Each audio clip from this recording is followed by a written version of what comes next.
इस साल के आखिर तक मध्य प्रदेश, राजस्थान और छत्तीसगढ़ के अलावा दक्षिण भारतीय राज्य तेलंगाना और मिजोरम में विधानसभा के चुनाव होंगे। इन चुनावों को लेकर राजनीतिक सरगर्मियां तेज हो गई हैं। भारतीय जनता पार्टी ने 2 राज्यों में अपने उम्मीदवारों की पहली सूची भी जारी कर दी है, जिससे हलचल काफ़ी बढ़ गई है। हालांकि अभी कांग्रेस ने अपने उम्मीदवारों की सूची जारी नहीं की है, लेकिन चुनाव की तारीख की घोषणा होने के काफ़ी पहले भारतीय जनता पार्टी ने मध्य प्रदेश में 39 और छत्तीसगढ़ में 21 उम्मीदवारों की लिस्ट जारी कर अटकलों के बाजार को और भी ज़्यादा गर्म कर दिया है। मध्य प्रदेश में विधानसभा की 230 सीटें हैं, जबकि छत्तीसगढ़ में 90, राजस्थान की विधानसभा की 200 सीटें हैं। कुछ विश्लेषक इसे भारतीय जनता पार्टी की रणनीति मान रहे हैं, तो कुछ इस कदम की अपनी तरह से व्याख्या भी कर रहे हैं। कुछ इसे जल्दबाजी में उठाया गया कदम भी कह रहे हैं। हिमाचल और कर्नाटक में हुए विधानसभा के चुनावों में कांग्रेस को मिली जीत को भी कुछ विश्लेषक इस जल्दबाजी का कारण मान रहे हैं।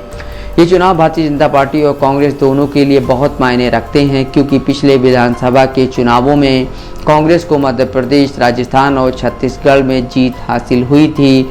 इन राज्यों में किसी तीसरी राजनीतिक शक्ति की गैर मौजूदगी में मुकाबला कांग्रेस और भारतीय जनता पार्टी के बीच आमने सामने का है।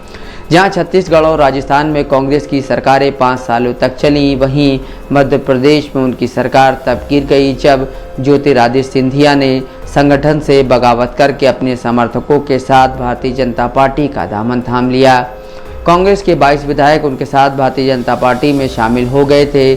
सरकार गिर गई, जिसके बाद भारतीय जनता पार्टी फिर से मध्य प्रदेश की सत्ता में लौट आई। हिंदी पट्टी के विधानसभा के चुनावों के नतीजों पर पूरे देश की नज़र रहेगी, क्योंकि इनके परिणाम आते ही आने वाले लोकसभा के चुनावों में क्या कुछ होगा, इसके कुछ तो संकेत मिलने लगेंगे।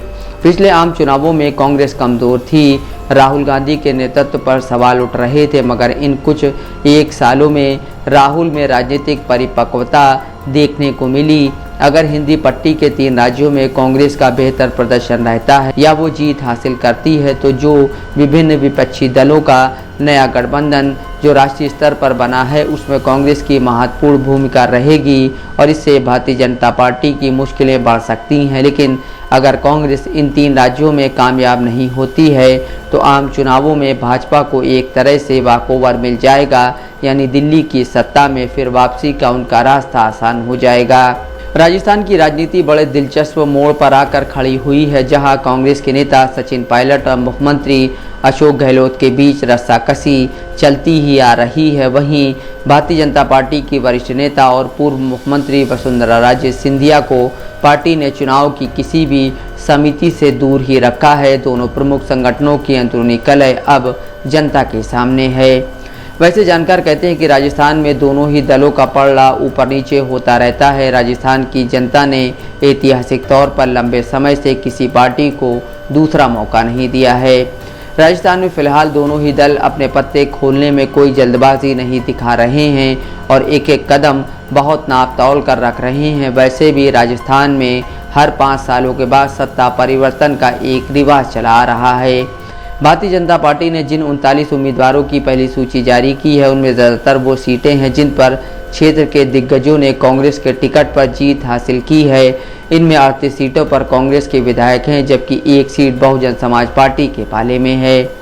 भारतीय जनता पार्टी और कांग्रेस में पिछले विधानसभा चुनावों में यानी 2018 में कांटे की टक्कर थी। वो बात और है कि कांग्रेस की झोली में 114 सीटें आई थी, जबकि भाजपा को 109 सीटें मिली थी, लेकिन दोनों ही दलों का वोट शेयर करीब करीब बराबर का ही था। भाजपा का वोट शेयर 41.02% था, वहीं कांग्रेस का 40.89% था।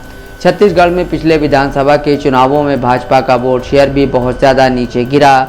2018 के विधानसभा के चुनावों में भाजपा का वोट शेयर घटकर 32.29 पर आ गया था, जबकि कांग्रेस ने 68 सीटें जीती थी और उसका वोट शेयर 43.04 था। Mohammad Asim Siddiqui, Dastak live news.